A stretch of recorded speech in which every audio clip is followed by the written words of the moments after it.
Welcome to Spectral Productions video production blog, where we take you behind the scenes in the making of our first independent CGI series, The Last Rite. Today we're going to have a little fun with this one. We're going to call this one Fun with Utility Nodes. We're going to show you some very basic tricks on using utility nodes in your rigs. Basically, we're going to show you how to use utility nodes to flip constraints back and forth and get certain effects out of your rig. First thing we're going to show you is a local to global switch on our FK arm. Basically what's happening is that there is an orientate constraint on the parent node of this control group. As you can see here, I can move the arm in FK.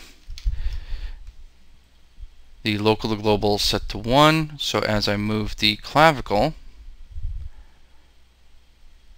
the arm does not catch its orientation. It stays orientated to the world. If I take that local to global off, it's now following the orientation of the clavicle like a standard FK system will. After that, we're going to take it one step further.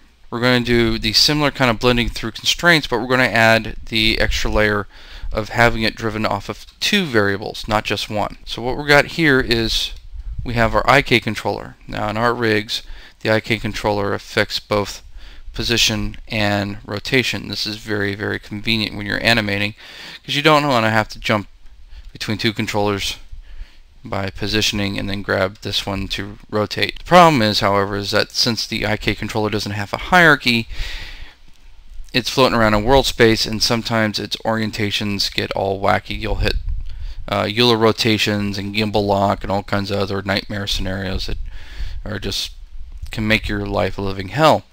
So you want to be able to blend back to the FK for those kinds of situations. You see here I can now FK the wrist. And there's a good example of this in this animation where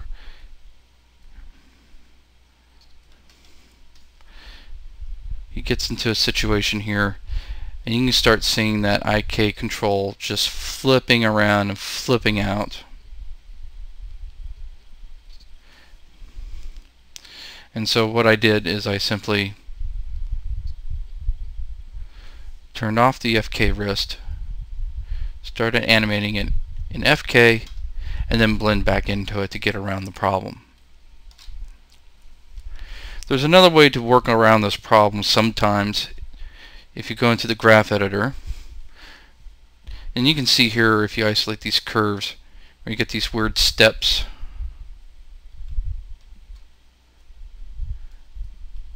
That's usually a sign that you're Eulering.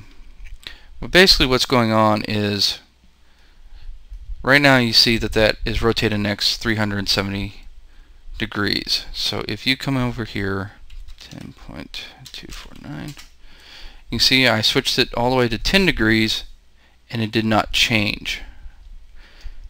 Because basically 0 and 360 are the same spot in the circle. And so Maya will sometimes get confused as to which one it really wants, and then it will spaz out, especially if you got it going on 3 axes at the same time and it jumps around. And that's what that Euler filter helps to fix, is those spikes in your rotations when you're going from basically 10 all the way to 370, and it helps even it out so you're not making that weird jump. It just flattens all out at 10 or 370 or whatever. And so sometimes you can fix it by running it through the Euler filter in the graph editor, but sometimes it just does not want to fix itself and be stubborn. And so in times like this is when I find it very useful to just basically go back to FK for some of these trickier, stubborn shots and plow through it that way, work around the problem. So, however, the thing is that we do not want the IK wrist to have any effect on our skeleton when the IK is off. You see with the IK blend off, even with the IK wrist on, it's not doing anything. That's the behavior we want.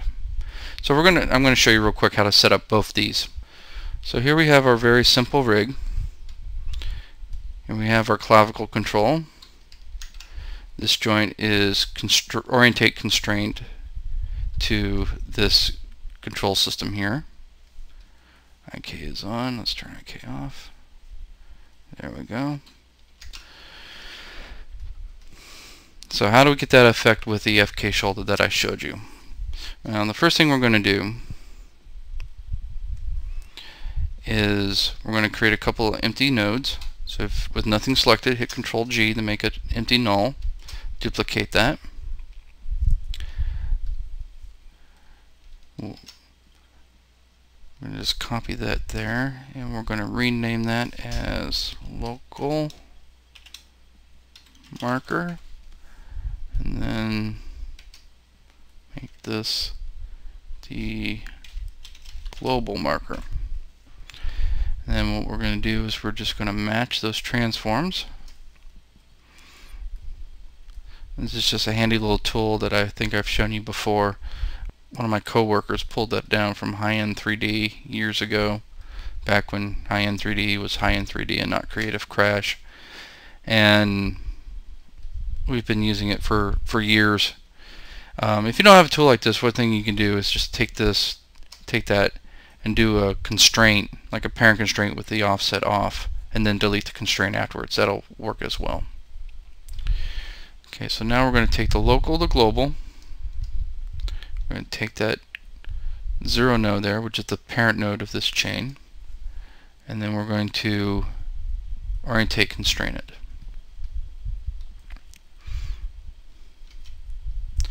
Now notice that that chain's not moving with the control. So what we want to do is take that control, take that group node, we're going to parent constraint it, maintain offset on, disable the rotate, because we already have rotations on it. We already have a constraint for rotation, so we just want one for translates.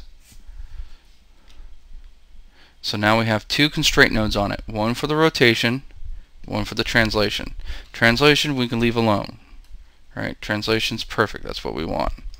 What we need to do now is deal with the one in rotation. So let's go ahead. We're going to add an attribute to this. We're going to call it local to global. There's no magic in the name, it's just what I call it. But it reads, because now you know that you're going from local to global, 0 to 1. It just kind of is very intuitive. It seems to work rather well. People instinctively tend to read that and understand what it means. So let's take that, let's go to the node editor and graph that. Okay.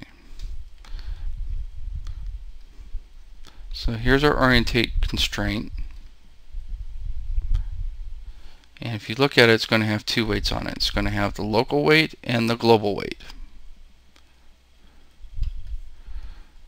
So here's our control. So what we're going to do is we're going to take local to global, and we're going to plug that into the global marker weight.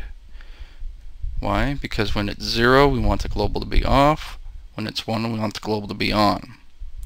So now the other one, the other weight, this one here, it's got to be the opposite of that. So how do we accomplish that? Well, there's a nice little node. Right click, create node. Go to utilities, and it's the reverse node.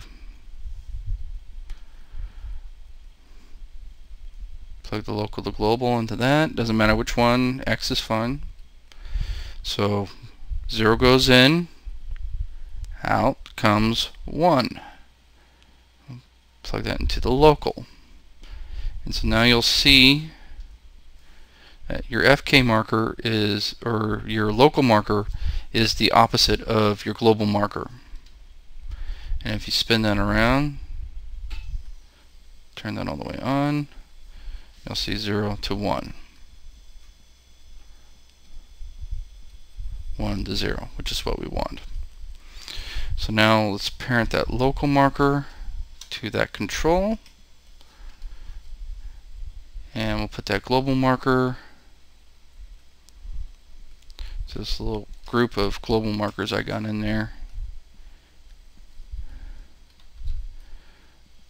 So that's with local to global to 0, and that's with local to global on. And that's it for that one. Now let's look at the IK wrist thing. IK wrist thing is a little more complicated because we don't want it driven by one attribute. We need it driven by two attributes. So what we need to do is evaluate them together. So let's take our IK or FK and the joint, and we will orientate constrain those. And again, let's go to the node editor.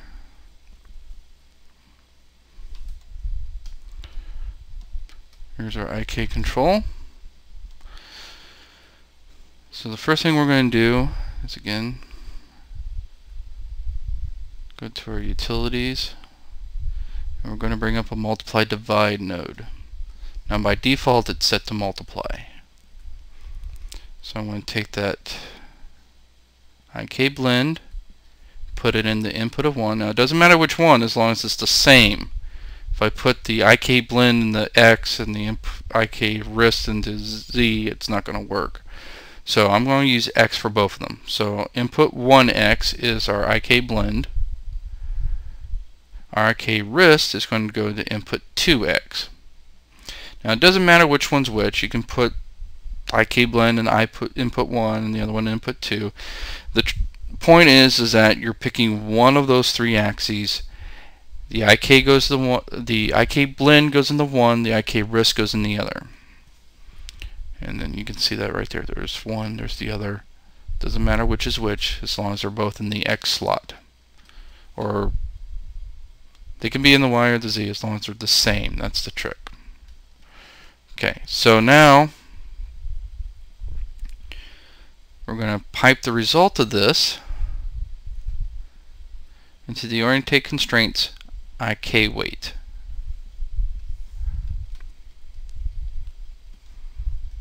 Now our IK weight is 0. Why? Well, because everything's set to 0. Well, let's turn the IK wrist on. So it's all the way on. The weight is still 0. Why is it still 0? Because IK blend is 0. Anything multiplied by 0 is going to be 0. So if I turn the IK blend on and the IK wrist on, 1 times 1 equals 1, which gives us 1. And then of course if I turn the IK wrist off, that makes it 0. Anything times 0 is 0. So now all we need to do is take the opposite of that and plug it into the FK. And how do we do that? Well, just like we did the last time. Let's go ahead and utilities. You know, we already have a reverse node up here. It's being used. It's X input's being used for something else. So I can just go ahead and piggyback off of that. And I will take that output X, put this in the input Y because X is already being used. I usually don't do that because then it gets a little confusing. I usually make different nodes to you know, make it nice and clean. You know, X goes to X goes to X. You start jumping around, it gets a little hard to read. But just to illustrate the point that I can use different channels and accomplish the same result, that part doesn't really matter. I'm just going to go ahead and do that just to illustrate. Pop that into the FK, and there you go. Your IK is 0, your FK is 1.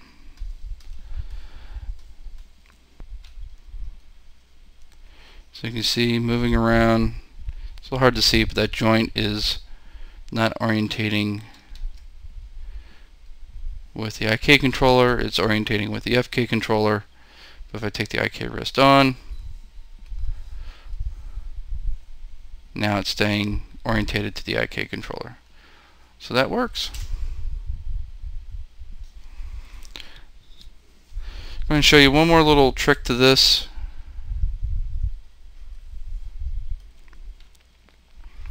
One thing that I have learned is on that constraint, set your interp type to shortest. Because what's going to happen is, as you're blending between those,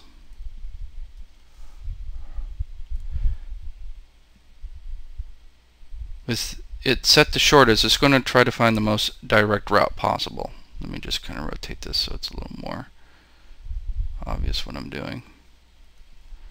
So that's the orientation in IK, that's it in FK. Now, by default, it's set to average. So let me show you what happens if we try to blend that with average.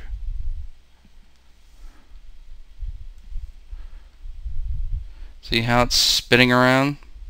The math is just really different, and it doesn't give us the result we want. It's kind of hard to blend between your IK and FK when it's taking the scenic route like it is now.